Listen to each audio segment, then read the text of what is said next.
Good morning everyone. নতুন আরও একটি ব্লগে যে যেখান থেকে ভিডিওটি দেখছে সকলকে অনেক স্বাগত, ভালোবাসা নিয়ে আজকে ব্লগটা শুরু করছি। আশা করছি সকলে খুব ভালো আছো, সুস্থ আছো। তো ভিডিওটা শেষ পর্যন্ত দেখতে থাকো, আশা করি আজকে ভিডিওটা তোমাদের খুব ভালো লাগবে। তো আজকে হচ্ছে আমাদের অসুচের 10 দিন।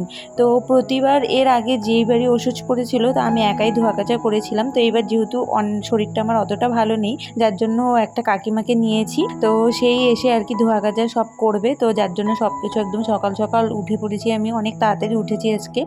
আর কাকিমা খুব সকাল সকাল চলে আসছে, তো এদিকে সব জিনিস বের করে দিব। আমার ঘর এমনি মোটামুটি কিন্তু সব কিছু পরিষ্কারই আছে, তবুও ওই যে সরাসরি করলে একটু একটু নোংরা কিন্তু বের হয়েই যায়। তো প্রচুর জামা কাপড় না বাইরে ছিল, তো চট করে ওষুধ করে গেলে হয় কি কোনো কিছু তোলা হয় না। আর শীতের পরে দুটো ব্ল্যাঙ্কেট ছিল, একটা এই ঘরে চেয়ারে রাখা ছিল আর একটা বিছানায় ছিল। তো এসি ছাড়লে মনে করো ঠান্ডা লাগে, তো যার জন্য আরও ওটা তোলা হয়নি আর এভাবে নোংরাও হয়ে গেছে। তো টুকটাক কিছু কাপড় আর কি কাকিমা কেচে দিল, তো আমি এদিকে মেলে দিচ্ছি। ওইদিকে বাইরে মাঠের দিকে আর কি দড়ি টাঙানো হয়েছে অনেক, ওদিকে কাকিমা মেলছিল, তারপরে আমার বড় যাও কিছু মেলে দিয়েছে। আর আমি বললাম যে সবার আগে দুটো ব্ল্যাঙ্কেট আছে, সে দুটো ব্ল্যাঙ্কেট ধুয়ে দাও, কেননা যে যতটুকু হোক জল ঝরবে। আর এদিকে দেখো আমি সব সোফা টোফাগুলো সরিয়ে আমিও কিন্তু হাতে হাতে কাজ করে নিচ্ছি, কারণ আমার বসে থাকতে একদম ভালো লাগে না। যার জন্য আমি ভেবেছি না যতটা আমি কাজ এদিকে এগিয়ে রাখতে পারি তাহলে তাড়াতাড়ি হয়ে যাবে। আর তারপরে তো এগুলো করে নখঠক কেটে আমাকে স্নান করে রান্না করতে হবে। আজকে আগে রান্না করতে পারবো না। আর কি ভীষণ গরম পড়েছে আজকে, জানো আজকে কতদিন থেকে যে এত গরম, মানে একদম নেওয়া যাচ্ছে না, প্রচণ্ডই গরম। তো এদিকে দেখো সব টুকটাক যা আর কি ছিল সব কিছু তো বের করে দেওয়া হয়েছে, আলনার কাপড় থেকে শুরু করে কোনো কিছুই বাদ রাখা হয়নি। আর এদিকে ওই কুশনগুলো কভার টভারগুলো খুলে দিয়েছি, তো কুশনগুলো তো আর এমনি ধোবো না। আমাদের কিন্তু কিছু অদ্ভুত অদ্ভুত নিয়ম, দেখো লেপ তোষক আমরা ধুতে পারবো না, কিন্তু এদিকে দেখো সেগুলোর কভার ধুতে হবে। মানে আমরা কিছু অদ্ভুত অদ্ভুত কিন্তু নিয়ম করি, মানে যেই জিনিসগুলো নষ্ট হয়ে যাবে সেই জিনিসগুলো আমরা আর কি ধরে নিয়েছি যে হ্যাঁ এগুলো ধোয়া যাবে না। তো দেখো আমি স্নান করে চলে আসছি, আর আজকে ঘর কিন্তু আমাকে মুছতে হয়নি, আজকে কাকিমাই ঘর মুছে দিয়েছে। স্নান করে আসলাম, আর এদিকে ঝিলিক হচ্ছে গিয়ে ওই শান্তি জল নিয়ে এসেছিল, সেটাই আমাকে ছিটিয়ে দিল, কেননা ও আগে গিয়েছিল আর কি মদনমোহন বাড়ি মন্দির থেকে শান্তি জল নিয়ে আসছে, আর ওখানে ওকে পুরোহিত মশাই দিয়েছে। তো ও আগে শুদ্ধ হয়ে গেছে, যার জন্য ও এসে আমাদেরকে দিয়ে দিল। তারপরে আমি এদিকে ঝটপট করে এসে রান্না বসিয়ে দিলাম, কেননা প্রায় 2টো বেজে গেছে, এত বেলায় রান্না বসিয়েছি। তো মানে মাথা একদম জাস্ট কাজ করছিল না। এদিকে দেখো আমি ঢেঁকি শাক আলু কেটে নিয়েছি, এটা হচ্ছে ভাজা করব। আর আজকে বললামই এত প্রচণ্ড গরম, মাঝখানে একবার আকাশটা মেঘলা করেছিল, তো চিন্তায় পড়ে গিয়েছিলাম যে এত এত জামা কাপড় মানে তুলতে মেলতেই তো মানে প্রচুর ঝামেলা হয়ে যাবে। তো আকাশটা একবার খারাপ করেছিল, ভেবেছিলাম বৃষ্টি নামবে, তো বৃষ্টি তো কোনো কিছু নামেইনি। এদিকে দেখো গরমে আমি প্রায় স্নান করে ফেলেছি, আমি এদিকে যার জন্য নাইটিটা আবার একবার চেঞ্জ করে নিলাম, আর আমাকে দেখে কিন্তু মনে হচ্ছে না যে আমি স্নান করে এসেছি। আর এদিকে দেখো মোচা রান্না করব, তো মোচাটা ঝিলিক বেছে দিয়েছে, যাই হোক ভীষণ ভালো হয়েছে। ও আগের দিনই বেছে দিয়েছিল, আমিও সাথে একটু বাচ্ছিলাম, তো আমার হাতটা কেটে গিয়েছিল। তো আর মোচা কাটতে গেলে দেখবে হাতে আর মানে একটু লবণ জল যদি হাতে লাগিয়ে নাও তাহলে কিন্তু হাতটা কালো কালো হয়ে যায় না। তো যার জন্য আমার হাত কেটে গিয়েছিল, তো আমি আর সেরকমভাবে বাছতে পারিনি, তো ওই আমাকে বেছে দিয়েছিল।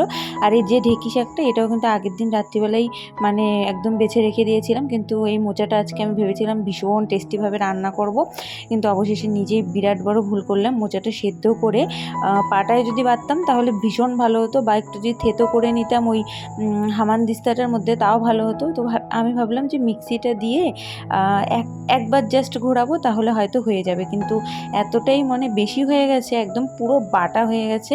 তো এখন মনে হচ্ছে যে মোচার তরকারি না, এটা মোচা বাটা আমি রান্না করব। তো কিছু করার নেই, এখন এটাই রান্না করব। এদিকে আলু ঠালুগুলো আমি কষিয়ে নিচ্ছি, আর ঢেঁকি শাক আলু ভাজাটা হয়ে গেছে, ওটা নামিয়ে নিয়েছি। তো এই মোচা বাটাটাই এখন আমি রান্না করছি, তবে খেতে সত্যি বলতে সেরকম খারাপ হয়নি, ভালোই লেগেছিল। হ্যাঁ ওটা একটু দানা দানা ভাব থাকে, আর এটা পুরো বাটা হয়ে গেছে, এটাই আর কি তফাৎটা। আর তোমাদের দাদাভাইকে তারপরে বললাম যে কেমন হয়েছে, তারপরে আমি রান্না করার পরে টেস্ট করে দেখলাম যে না বেশ ভালোই লাগছিল খেতে, সেই মোচার টেস্টটাই কিন্তু ছিল, অতটাও খারাপ হয়নি। মাঝখানে আমাদের খাওয়া দাওয়া হয়ে গেছে, তোমাদের দাদাভাই অনেক আগে মানে খেয়ে চলে গেছে। আর মোচা আর ঢেঁকি শাক আলু ভাজা, তাছাড়াও কিন্তু পনির রান্না করেছিলাম, আর সব কিছুতে একটা সবজি পাঁপড় ভাজা এগুলোও কিন্তু রান্না করেছিলাম। মানে 2টোর দিকে রান্না বসিয়ে প্রায় 3:15টার মধ্যে আমার এই সব কিছু রান্নাবান্না কিন্তু কমপ্লিট হয়ে গেছে। আরেকটা কড়াই নিব, তাহলে আমার আরও তাড়াতাড়ি রান্না হবে, মানে রেডি করা থাকলে পরপর 2টোর মধ্যে বসিয়ে দিলে কিন্তু আরও তাড়াতাড়ি হয়ে যাবে। কিন্তু ওই যে নেওয়ার হচ্ছে না আলসেমি করে, মানে অনেক কিছুই নিচ্ছি কিন্তু কড়াইটা নেওয়া হচ্ছে না। তো যাই হোক, মনে করো তারপরে কাকিমা আমি দুজনে খাওয়া দাওয়া করেছি, আর আগে তোমাদের দাদাভাই খাওয়া দাওয়া করে নিয়েছে, কারণ ওর দেরি হয়ে যাচ্ছিলো অনেকটা। তো খাওয়া দাওয়া করে নিয়ে আর এদিকে কাকিমা একটু ভিডিও করলে লজ্জা পায়, যার জন্য আমি সেরকমভাবে ভিডিও করতেও পারছিলাম না। তো যেহেতু আমার তোমাদের সাথে কিছু হলেও শেয়ার করতে হবে, তাই কিছু কিছু মাঝে মধ্যে একটু ভিডিও করছিলাম, কিন্তু হ্যাঁ, খাওয়ার সময় ভিডিও করিনি। তো এদিকে খাওয়া দাওয়া আমরা কমপ্লিট করে একদম ঘরদোর গুছিয়ে নিচ্ছি, আর কাকিমার সাথে সাথে কিন্তু আমার হেল্প করছিল। আর ভীষণ মানে কোনো কিছু বলতে হয় না, কাকিমাকে এত সুন্দরভাবে কাজ করছিল, এত নিজের মতো করে কাজ করছিল যে একটা কিচ্ছু বলতে হয় না। বারবার কাপড় উল্টে দেওয়া এই রোদের মধ্যে, তারপরে এত কাপড় কাচাকাচি করে তারপরে আবার আমি গোছাচ্ছি। আমি বলছি কাকিমা তুমি বসো, তোমাকে গোছাতে হবে না, সব আমি গুছিয়ে নিচ্ছি। বলছে না, আমি তাও হেল্প করি। তো কাকিমাও হাতে হাতে কিন্তু হেল্প করছিল। তো আলনাটা এদিকে আমি ভাবলাম না, আলনাটা আমি নিজেই গুছাবো। তো কাকিমাকে বললাম তুমি একটু বসো ফ্যানের নিচে, আমি আলনাটা এদিকে গুছিয়ে নিচ্ছি। শরীর চলুক বা না চলুক, তুমি যদি গুছিয়ে কাজ করতে ভালোবাসো তাহলে দেখবে মানে যেভাবেই হোক তোমার কাছে ঘর গোছানো, পরিষ্কার টিপটাপ রাখা এগুলোই বেশি ইম্পর্টেন্ট হয়।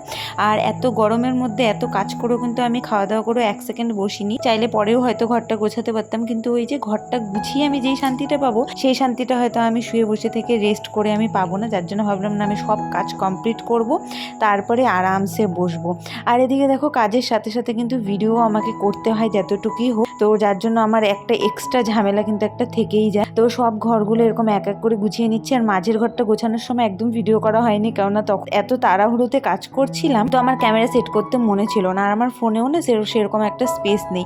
তো দেখো আলনাটা একদম সুন্দর করে গুছিয়ে নিয়েছি, কেমন লাগছে কমেন্ট করে জান। আর এরকম না পরিষ্কার টিপটপ যখন সব ধোয়া কাপড় আলনায় থাকে না, তখন আরো দেখতে বেশি ভালো লাগে, সব কালারগুলো না ব্রাইট লাগে। এদিকে কিচেনটাও গোছানো হয়ে গেছে, আর এদিকে দেখো নতুন আমি একটা কি বলবো র্যাক টাইপের নিয়েছি, যেটা তোমাদের সাথে শেয়ার করা হয়নি, আরেকদিন ভালোভাবে শেয়ার করব। তো টুকটাক কিছু ওটার মধ্যে জিনিস দিয়ে সাজিয়ে নিয়েছি। আর নিচে এই পর্দাটা না আমি আর লাগাইনি, এই পর্দাটা লাগালে আমার যাও বলছিল যে দেখতে একদম ভালো লাগে, তো যার জন্য পর্দাটা লাগাইনি। তোমরা জানিও যে এই পর্দাটা লাগানো অবস্থায় ভালো লাগতো না পর্দাটা ছাড়া ভালো লাগে। আর এদিকে দেখো আমার কিন্তু এই বেডরুমটাও গোছানো একদম হয়ে গেছে, যেটা তোমাদের সাথে একটুকু শেয়ার করা হয়নি। তো চলো এরই সাথে এই ব্লগটা এন্ড করে দিচ্ছি, পরের ব্লগ কন্টিনিউ করা হয়নি, ভীষণ টায়ার্ড ছিলাম। তো দেখা হচ্ছে নতুন কোনো ব্লগের সাথে, ততক্ষণ সবাই খুব ভালো থেকো, সুস্থ থেকো, টাটা।